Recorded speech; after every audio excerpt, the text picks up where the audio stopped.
Okay, well, welcome to the Stand Like Men podcast. Welcome back, folks. Once again, I'm Logan Ingram. I'm Daniel Schallenberg. And we are having some technical difficulties. We have recorded. The technical difficulties is called Daniel Schallenberg, not pushing the record button. Yeah, and we've had a really great conversation. I wish we could have taken y'all along. So that's it for today, guys. Thanks. It was so good. Man. Well, that's all right.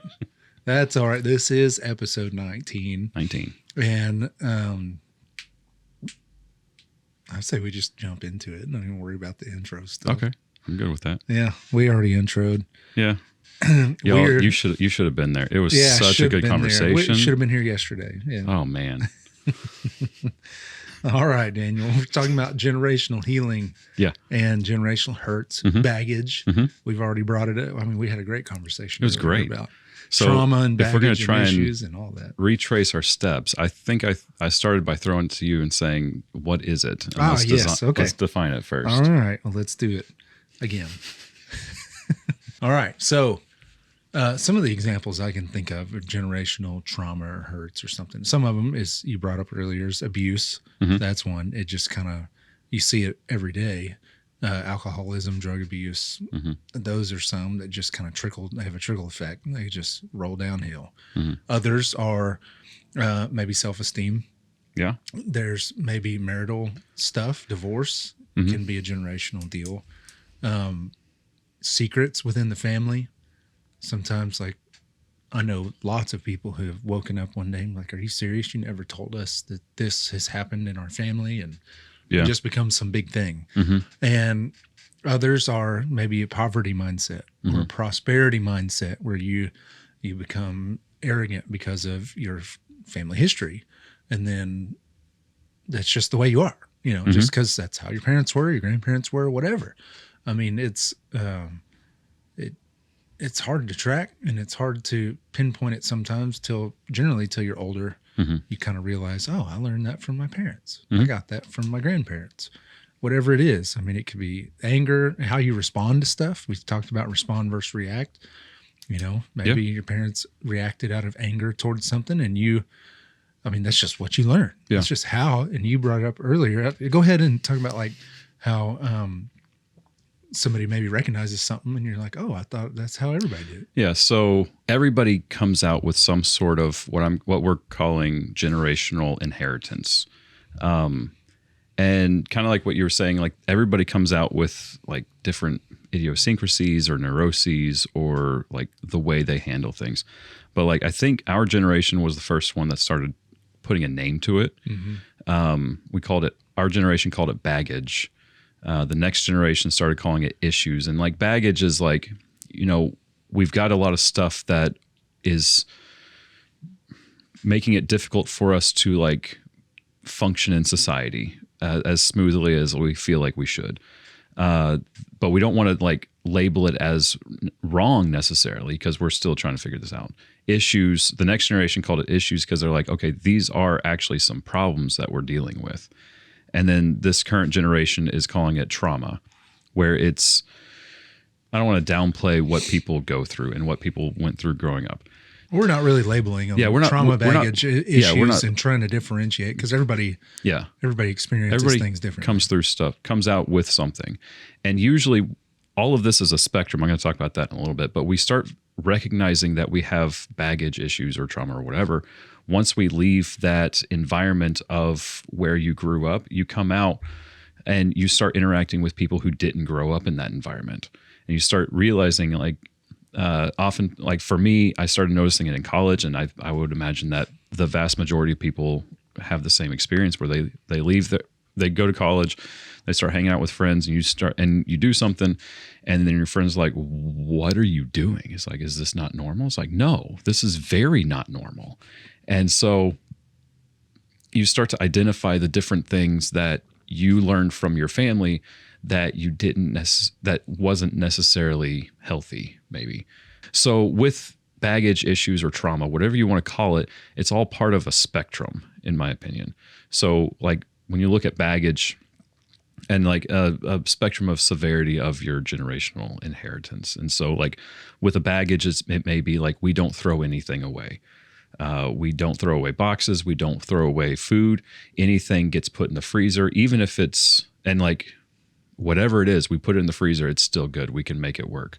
And with issues, maybe there was a death in the family or divorce or something like that. Like you're going to come out with some hurt and you're going to struggle with some of those things. And then, for trauma, maybe you suffered abuse or neglect or something severe like that. And so like, it's all things that you need to heal from. It's all things that you need to address once you're an adult, but it's different severities. And some people go through life and they don't have any sort of abuse or neglect, and that's wonderful. But then they also need to recognize that there are people that have been abused and have been neglected, and they need to be compassionate about that. Mm-hmm. Did you want to talk about the spool of wire? Yeah. Okay. Yeah. You brought up stuff like maybe they don't throw stuff away. Mm-hmm. There's a reel going around on Instagram and TikTok and stuff. And it's this lady walks into the garage or somewhere where her husband's supposed to be doing, I don't know, cleaning or something. Mm-hmm. And he's sitting there with a stick and some wire rolled up on it. And she's like, "What are you doing?" He's like, "I was just sitting here looking at this spool of wire." And he's like you can tell he's like deep in thought mm-hmm. and like affected by it. Yeah. And he's explaining it. And she's like, "What? It's just wire." And he's like, "Well, I've had this spool of wire for like 30 years. I got it when I was, however old, and I've had it for this long, and it's like almost gone." And so mm-hmm. he's like, "This represents 30 years of my life," kind of thing. And it's all it is a spool of wire. Yeah. And it's maybe he just couldn't get himself to get rid of it. And I've seen some memes lately about how somebody finally used a board that they've kept in their garage for 25 years that they knew they would use one day. I finally found a use for that cable that I didn't throw away. Yes. Yeah, exactly. Yeah. But there's a big emotional attachment to that for whatever reason. I know that I have some of that because if I'm given a gift of mm-hmm. something, it is like ripping a piece of me off mm-hmm. when I'm like, I don't need that anymore. Yeah. Whatever it is. It might not fit me. I don't know. And it's like, I just cannot get myself to get rid of it. Yeah. When my grandmother died, my parents were cleaning out her house. I think it was my grandma. They were cleaning out her house and they found like a cabinet that was full of shoe boxes. I'm like, what is this? And so I started opening up. It was every single greeting card, birthday card, anniversary card, condolence card, sympathy card, whatever. Every single card she had ever received, she saved it. Wow. She couldn't throw it away because every one of them had sentimental value. Yeah. And meant something to her. And that's good. I think those qualities can be very good. Yes. But when you hold on to the wrong things, the harmful things, and not being able to identify if this needs to be held on to or not, might become problematic. Yes. So how do you identify if something is problematic or could potentially become problematic? Potentially, I think some of it is just self-awareness. You've got to have some self-awareness in there. Like if you are with, like you mentioned, maybe you're in college and you do something, you react some certain way or do some habit, and your friend's like, what are you doing? Mm-hmm. And they're like, "Oh yeah, it's just how I deal this thing." And they're like, "That's really weird. Like, that's not how normal people in society do that thing." And it's like, oh, well, you got to be self-aware and be like, well, maybe I need to look at that mm-hmm. and not just think, oh, okay, well, whatever, it's normal. Because I've dealt with people who did. Mm-hmm. They grew up with crazy, unhealthy family stuff, mm-hmm. and then they projected that onto other people. Like, no, you're supposed to behave this way. Mm-hmm. And it's like, dude, this is really toxic, really unhealthy. Yeah. And you're destroying all of your relationships. Maybe you look at successful relationships and families and mm-hmm. healthy families and model after that instead of continuing to do what you think families are supposed to be like just because that's how your family did it. Yeah. And so you've got to have that self-awareness and willingness to break some of these habits and chains and look deeper and go, maybe this isn't healthy, instead of saying, oh, this is comfortable. Yeah. We got to be willing to be uncomfortable. That's a big part of what this whole podcast is about, is getting out of our comfort zone, being intentional about stuff. In addition to that, you have to acknowledge that you have things to heal from. Yeah. Is it AA or something? The first step is you have to admit you have a problem. Mm-hmm. Yeah. I believe so. You can't heal unless you have a problem. Yeah. Yeah. I've been blessed enough to not have alcoholics in my family. And I recognize that is a blessing because it's very, very common. Oh, yeah. And it can wreck a family real quick. Yeah. So I do better with anecdotes for you younger people or less vocabulary inclined people. I looked it up one time. Anecdote is like a story. I don't know if that was necessary or not. Parable. But kind of a parable, but not necessarily divinely inspired. Okay, so you're talking like things that people do. I know a lot of people that struggle to sit still and relax. Mm-hmm. They think they always have to be busy. They have to have the house clean before they can sit. They can't, they just struggle to just sit and relax.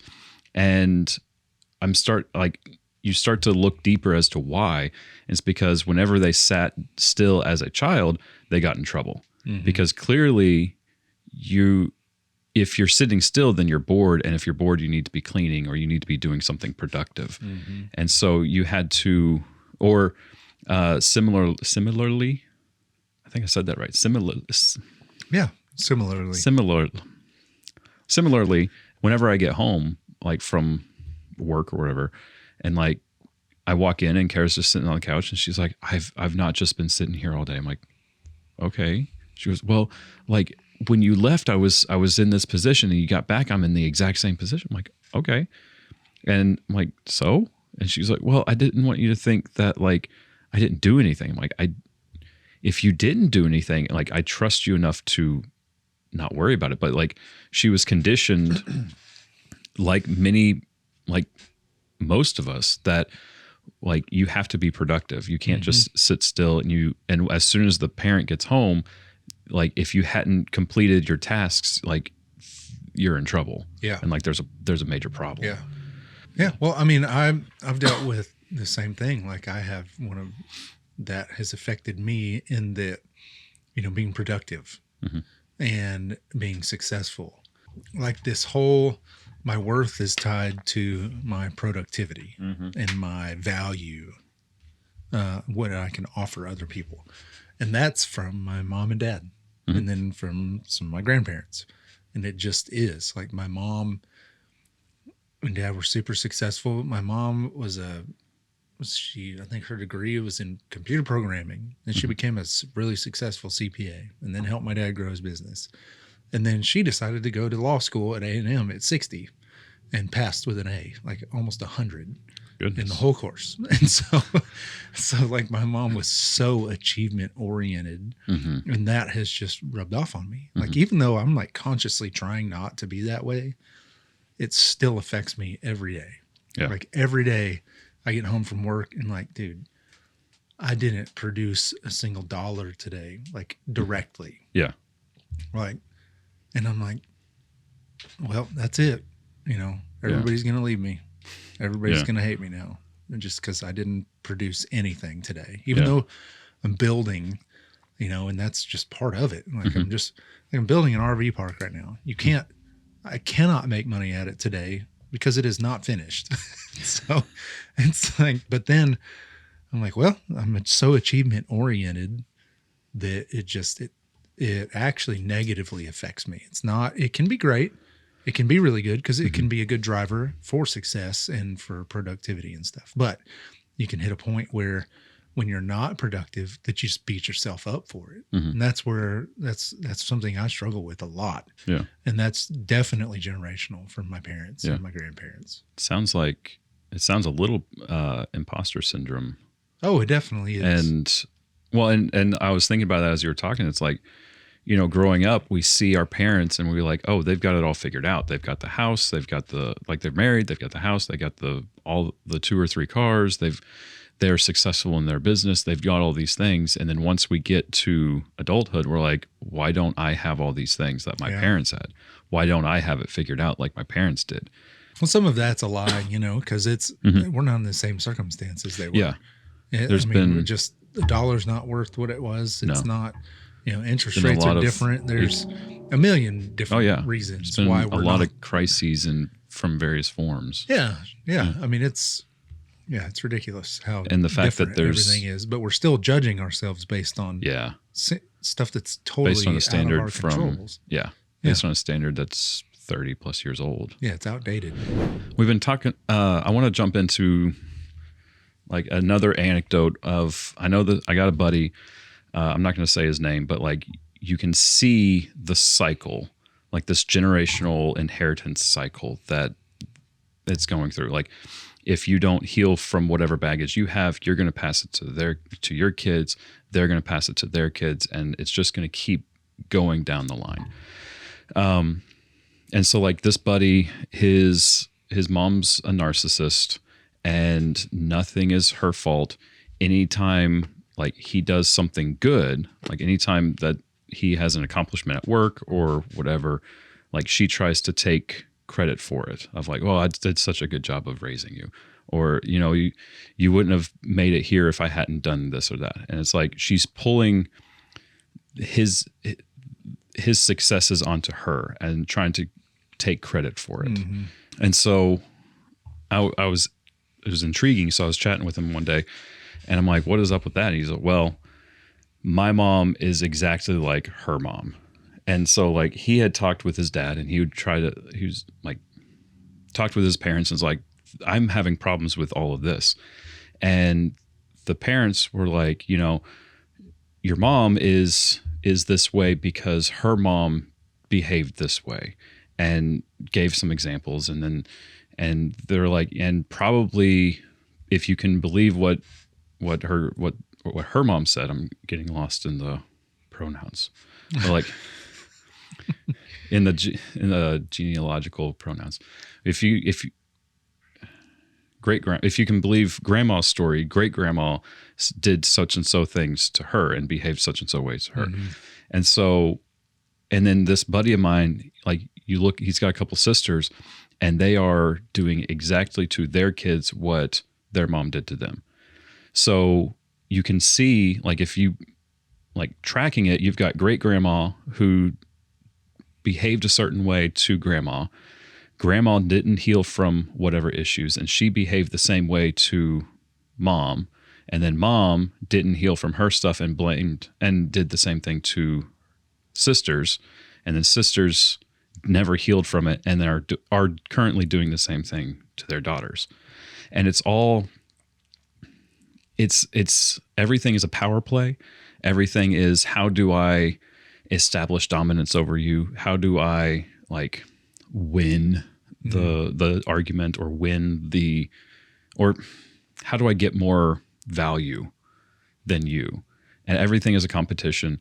And when I was talking with this guy, he was like, yeah, she essentially, like, it was very eye-opening and very, like, I don't know what the word is, but like he tied it back to like the women in his family are not getting their value from Jesus. They're getting their value from the people around them.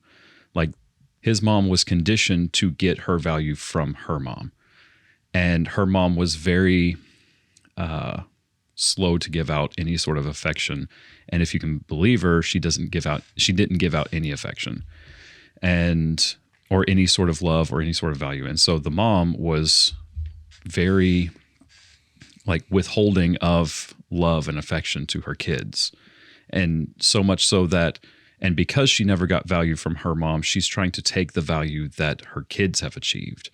If he gets an achievement at work or gets recognition at church or whatever, like she tries to take that upon herself because she never got value from her mom. And he's just like, I don't understand why we're trying to get value from people that insist on not giving value to us. Yeah. And that's that's kind of, it speaks a little bit to, or speaks a lot to narcissism, which I don't want to spend all of our time on that, but like a narcissist struggles to give value to other people because in that action, they feel like they are losing their own value because someone else is able to quote unquote progress and advance above them. Yeah. And so this guy I'm talking to, he's like, I don't get it because they all claim to be Christians. And so why, if we are Christians, why are we not trying to get our value from Jesus Christ? Yeah. Why are we trying to get our value from people who we can recognize are narcissists and we know are never going to give us the value that we feel like we want? And so much so when this grandmother died, like the family couldn't throw anything away because and she was a bit of a hoarder, and they're like, we can't throw anything away because if we protect this stuff and if we keep this stuff and like save it and preserve it, then she's going to appreciate us and then she's going to love us. And it's like, she's dead. Yeah. She can't do that anymore. Yeah. And so I don't know if that was, it certainly wasn't effectively told, but like that anecdote is like an example of the perfect example of if you don't heal from it, you're going to pass it to your kids. And if they don't heal from it, they're going to pass it to theirs. And it's just a continuous cycle of the same junk. And no one's happy at Thanksgiving or Christmas at his house. They're all miserable because they're all waiting for the argument. They're all waiting for who's going to have low blood sugar and is going to snap at something innocuous. Who's going to like start the argument? What's going to happen? And they're all miserable for Thanksgiving and Christmas and anytime they get together because they're all just waiting for this generational cycle to blow up on them. Yeah. So I think a couple of ways to break those kind of habits is like I brought it up before, generational silence. Like my family just didn't talk about anything. And if you brought it up, you get shut down. And it's like, no, either you're wrong when you're not, or we're not talking about this. Or it's like there is a conversation and then everybody blows up, like you talk about. Like there's just going to be this blow up. Yeah. And then everybody's like, well, fine, I'm not going to bring it up again. Well, I've refused to just not bring it up again. I'm like, well, we're just going to keep talking about it. Yeah. I don't care how often you get mad. And then it got to a point with some of my family where it's like, okay, well, I'm not going to talk about it with you anymore. Yeah. But okay, here come my kids. Listen, we're going to talk about this because this is happening. Yeah. And in this previous generations, we're not okay with this. We know that we can't progress if we don't talk about this stuff and say, so, okay, well, here's what's happening. We're going to talk about it. If you have any questions, come to me. I'll answer your questions. And so I've refused to be silent anymore. That's good. With a lot of my family stuff. And it's, like I know plenty of families who go through, like maybe you're coming into adulthood and you're like experiencing things you never experienced before. You need help with stuff. You're a new parent, new job, whatever. And it's like, you go to your parents for help or grandparents and they're just like, you got to figure it out on your own. Like, like I understand that to a degree. Yeah. But it's like, you can definitely help. You can at least share, help guide a little bit. There can be at least wisdom shared. Yeah. And then like, there's some of that, like my father-in-law, his dad, I mean, just 18, graduated, you're out of the house. We're not paying for anything. Don't ever come back to the house. It's like, what? Okay. That's really strange. But okay. Like I look at it as strange, but back then it really wasn't. And so, but he's been kind of the same way. Like, okay, well, and, I mean, he didn't handle his daughters like that. Like they were able to come back and they've helped a ton, but in some ways he was totally emotionally unavailable. Like, well, some big thing is happening with the kids and daughters or whatever and family. I'm just going to go in my office. Y'all deal with it. And so it's not direct thing. Like he didn't kick everybody out at 17, but he was emotionally unavailable. which his father was too. Yeah. But his father took it to the extreme. It's like, I'm going to be emotionally unavailable. I'm also going to be physically unavailable. Yeah. Yeah. And so even though you try to address some things, there might be stuff that kind of sticks with you. Yeah. Like the silence thing. I might be addressing some of the silence pieces, but I'm bringing with me some of this imposter syndrome. Yeah. And I'm inadvertently teaching my kids. Like, I catch myself all the time, like self-talk stuff, almost self-deprecating talk. And I've caught myself saying so just jokingly in front of my kids. And I'm like, oh gosh, dang it, dude. Why did I just say that to them? Like that, like how impressionable are they? And how I'm like, I remember what it was like to be a teenager. Yeah. Like, worried about everything. Appearance is everything. People's impressions of you are everything. And I'm like, I just reinforced their fears. Yeah. Like not directly like about them, but I just reinforced that, oh, you're going to feel like that forever. Awesome. And I'm like, oh man, oh, good night. So I'm doing this to them. So like we want our kids to be better than us. Right. And like one thing that I tell my son all the time is like, I want you to be better than me. And I'm sure I'm instilling some sort of imposter syndrome in there. Oh yeah. But I'm like, I want you to be better than me. And I'm going to do everything that I can to help to get you to a position where you can do that. And so we start talking about like our big thing is like, we talk about the why. Why are we doing the things that we're doing?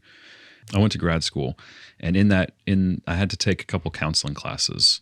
And in those classes, we were talking about stuff, and I'm like, well, why is this the case? And so I started looking into it and reading a little bit of some generational cycles about stuff. And so I started looking at like my own life and how I do things and how I act. And I'm like, oh, I do this because of this.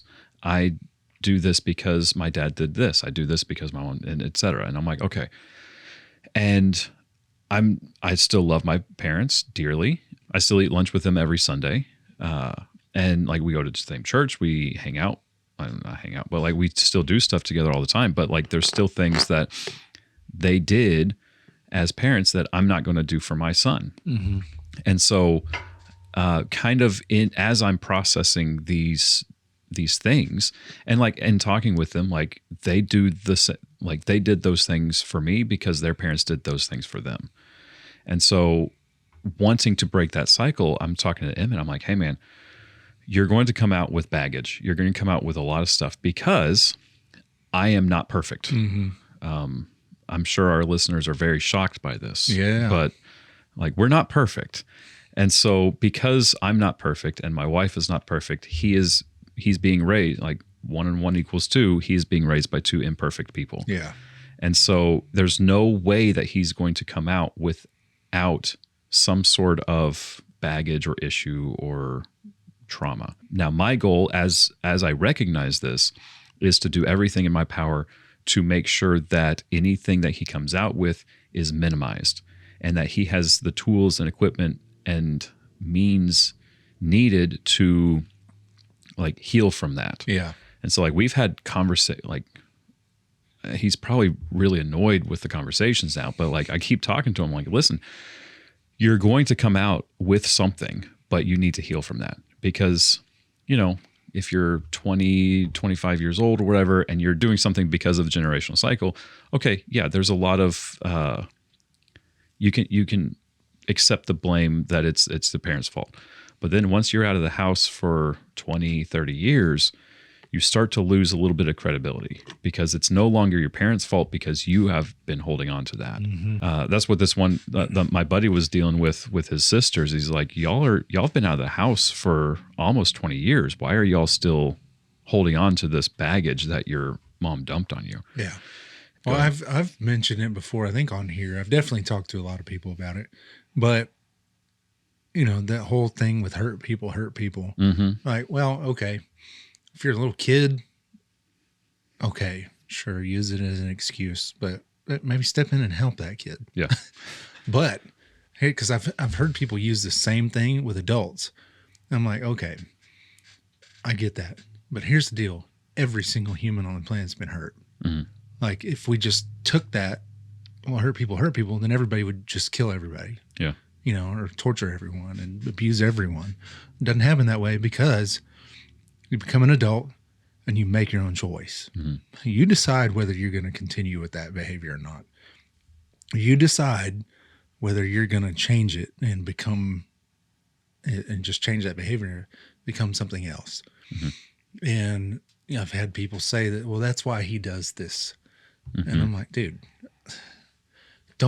please don't use that as an excuse anymore. Like for them. Yeah. Because they're an adult. They know, they really do know better. I know them personally.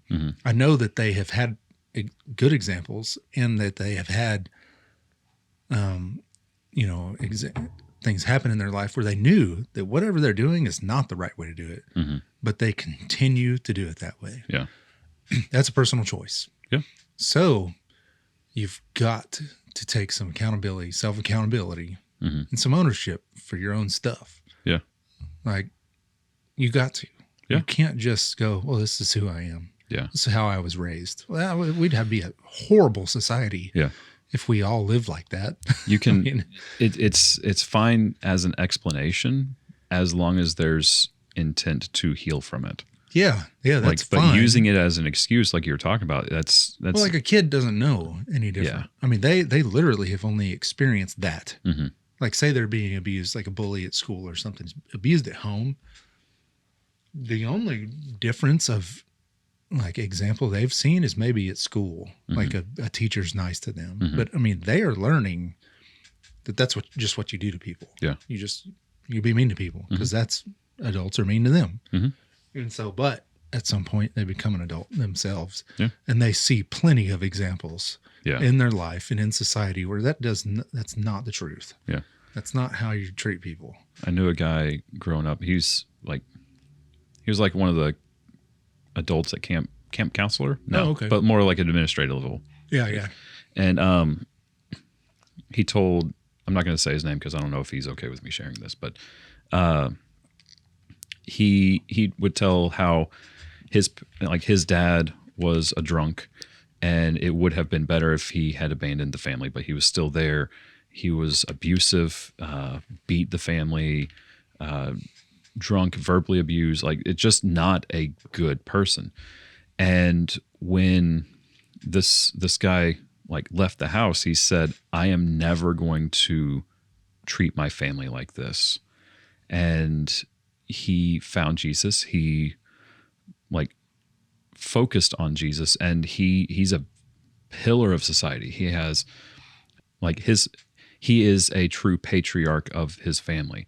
I've never heard anybody say anything unkind or malicious about him because they all know like he is genuinely a kind person, a gentle person, and the complete opposite of his father. It's like you can heal from that, but you first have to decide that you don't want to be like that. Yeah. Well, I know two brothers who grew up with divorced parents. Biological dad was alcoholic. Stepdad was abusive. One of them said, I will never, ever be like that person. And he's not. The other one did everything he did. Yep. He's a full-blown drug addict and alcoholic. I mean, it's very fascinating that one made that choice, said, I will not do that. Yeah. I will not do that. Like he doesn't spank his kids because he's afraid of crossing that line. And so, that's and that's okay. intentionality. Yeah. It's just being intentional and saying, I will never be this way. Yeah. And like kind of looking their dad in the eye, I will never be like you. Yeah. And then the other one is the same. Yeah. And if you're not intentional about it, you're going like the tricky thing with this like generational cycle and like that is going to be your default. Like when you're tired, when you're angry, when you're like in a strong emotional state, like that's going to be your default. Like that's how you're going to react. And so you have to be intentional about everything and say, I am intentionally not going to do that. I'm going to do this instead. And it goes back to react versus respond. Yeah. Like you have to be intentional about it. And if you're not, you're going to slip back into this cycle because that's your default. Like that's how you were raised. That's what you know instinctually. Yeah. And I think kind of going back to one of our points we made But to be any kind of a man of society, like good man and Christian man, masculine man, you have to be self-aware. Mm-hmm. Like, I don't know how you could get through anything well without being self-aware, because you're supposed to learn. Mm-hmm. If you're not self-aware of any of your faults, how do you get better? You just stay the same in everything, and you take the easiest path. Well, if you're self-aware, you can make changes as you go, and you can improve as you go. And so, but you got to be really intentional about that. You got to be able to own your own stuff, own up to, okay, I see these things repeating in me. Mm-hmm. I own that I'm doing that now. I am going to be intentional and make a conscious decision that I'm going to change that because I see it happening and I'm not going to allow it anymore. And you got to be self-aware enough to go, I see it happening and I see the negative consequences of it. Yeah. Because, you can see it happening, but then just not care either. So you can be self-aware and just not care to be better. Or say, well, this is as good as it's going to get. It is what it, I hate the phrase, it is what it is a cop-out phrase to me, because that phrase in and of itself means I have no control. Mm-hmm. And there's hardly a situation on the planet where you have if you're dealing with other people, then sure. But you have some control somewhere where you can influence it. Yeah. And a little bit like circle of influence. Yeah. Circle of influence is like what you can directly impact. Yes. And then there's another circle just outside of that where you have kind of indirect influence over. And then outside of that circle is the things that you don't have influence over. Like there are millions of people in California that I likely don't have any influence over at the moment. Yeah. Maybe someday if this podcast takes off, don't forget to like and subscribe. But like, so looking at my immediate circle of influence, like if I'm not in my circle of influence, what is?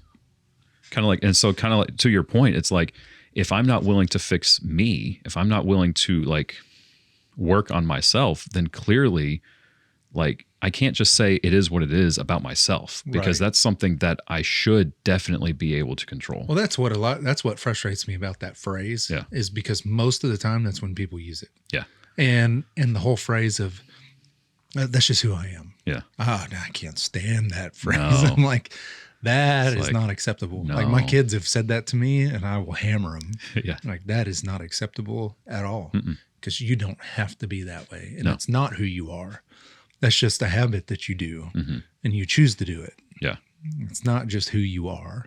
Like I wish people here in Searcy knew what I was like before as an introvert, like scared to death to even go into a building almost. The chance of running into somebody or someone speaking to me was like terrifying. Yeah.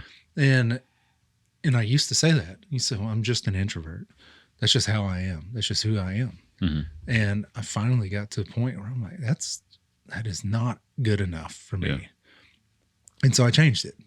And I'm still an introvert. I get a lot of energy from being by myself, but man, I love people. Yeah. Like I really do. Like connection with people is fires my soul up. Now my body and mind get weary being around a ton of people. Social battery. Yeah. My social battery gets drained, but my soul gets full. My joy, I get full of joy being around people, especially people I love and know. And so just saying that's just how we are, just saying, well, that's just how our family is. That's just what we do. Yeah. That's really not, it's a cop out. It's icky. It is. It's lazy. Yeah. It's a lazy cop out. Yeah. It's kind of like driving down the highway with a flat tire. Like if I see the flat tire, I should fix it. Why would you not fix the thing that's clearly wrong? Yeah. Why would you not change your flat tire? Like it's clearly going to do more harm than good by riding on the rim. Like change the tire, fix it, heal from your generational stuff. Stop. Don't pass it on to your kids, because then they're going to pass it on to their kids. And so, but it goes back to, you have to be intentional. You have to be uncomfortable. You have to recognize that you're not perfect and that you have areas to improve. And you need to talk to your kid about it, kids, or whatever the case may be, and explain like, hey, and I do this a lot with Emmett. And again, he's probably tired of hearing it. But I'm like, I've got problems. He goes, I know, Dad. I'm like, watch it. But I'm like, I've got problems and we're going to talk about it because you need to know why I'm doing what I'm doing. And like, and I tell him like, you're going to leave the house, go to college or whatever, and you're going to have issues. And I'm very sorry, but, and like, I take full responsibility for screwing you up. However, that doesn't last for long.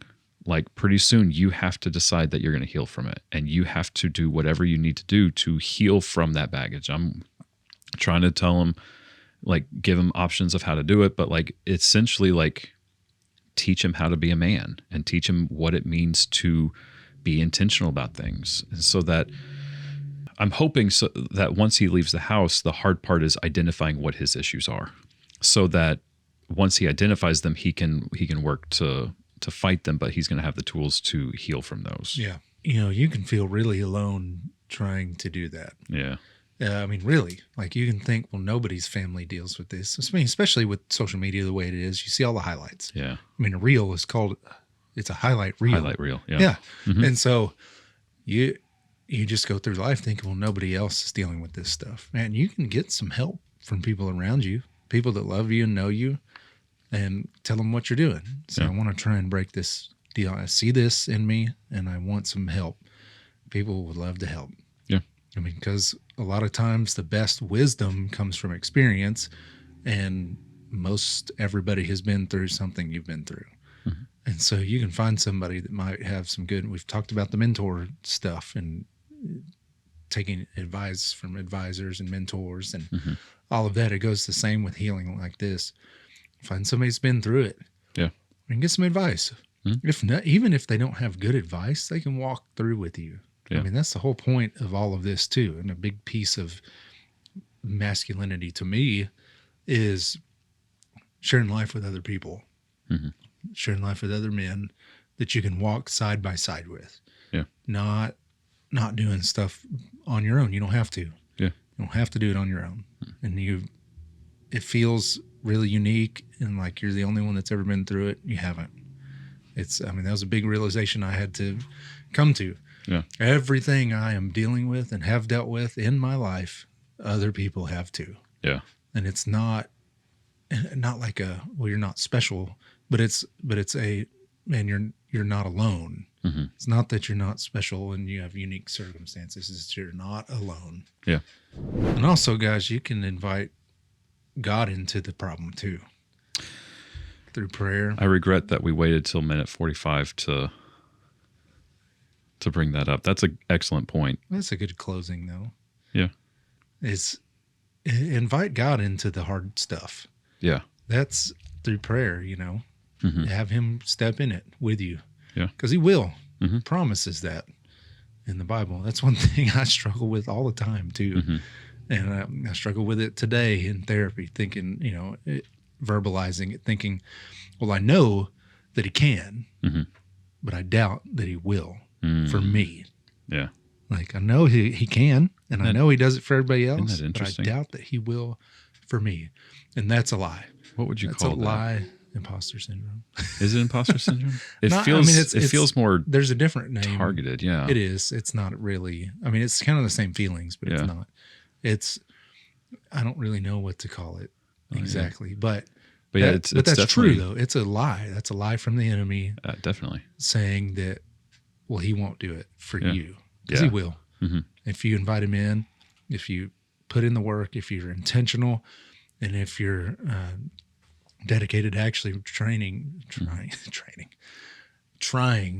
fix it and remove that from your life. Yeah. Well, I mean, going back, I've said this before, God wants to partner with us. Yes. That's a significant reason why he made us, is because he wanted a partner to rule with. Yeah. And so, I thought I was the only one that thought that. Oh no. Yeah. We're not alone, y'all.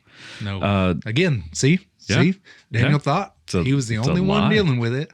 And I feel like I'm the only one dealing with it all the time. Well, and then you've got Elijah in the Old Testament who is like, God, I'm all alone. Just let me die. God's like, I'm not going to let you die. Yeah. I've got 400 people in reserve ready to go. And so for now, take a nap, eat some food. You're going to be fine. Yeah. It's a big life lesson there. Yeah. Quick shout out to Jack. Long time listener. Good time listener. He did send us an email. We requested in a recent episode that y'all send us some questions, and he sent what I consider to be the most difficult question ever asked in the history of humanity. Yep. And we are politely declining because we are woefully ill-prepared to speak on this subject. So Jack's question was essentially, explain the Trinity. And Trinity being the Father, the Son, and the Holy Spirit. And I can't. We're going to be talking about the Holy Spirit some. We will be talking about the Holy Spirit. We'll talk about Jesus, but we talk about God and Jesus. That is a tough question, and that really hard to nail down, and one of the biggest mysteries in human history. I'm going to find some resources and talk to a bunch of scholars that are a lot smarter than I am, and maybe we can bring one of them on as a guest. I plan to. I've got hammer that out. I've got 3 in mind. So we're not just ignoring the question. No, we're not ignoring the question. We are not prepared. I am not to answer that question right now. Like I can definitely speak to what the Trinity is. However, like just because I can talk about it doesn't mean that it's accurate or beneficial. The way I've been describing the Trinity now is, if I can describe the Trinity like a line can describe a cube. So like you've got a line, which we're going to call a one-dimensional object, cannot describe what a cube is because a cube is 3 dimensions. Mm-hmm. A line has width. A cube has width, height, and depth. And so my interpretation is that God is so much more than I am that I don't even have the words or the understanding to begin to describe that. Yeah. So thank you, Jack, for your question. We need easier questions though. we need easier questions because I'm not that smart, I don't think. I know I don't have a doctorate in Bible or theology. No. Thanks again for listening to the Stand Like Men podcast. Please, like I mentioned just a moment ago, please send us your questions at standlikemen@gmail.com. We'd love to hear from you. And it just helps, keep the conversation going because it's not just me and Daniel. We'd love to hear from you guys and communicate regularly with other men. Our verse is 1 Corinthians 16, 13, and 14. Be watchful. Stand firm in the faith. Act like men. Be strong. Let all that you do be done in love.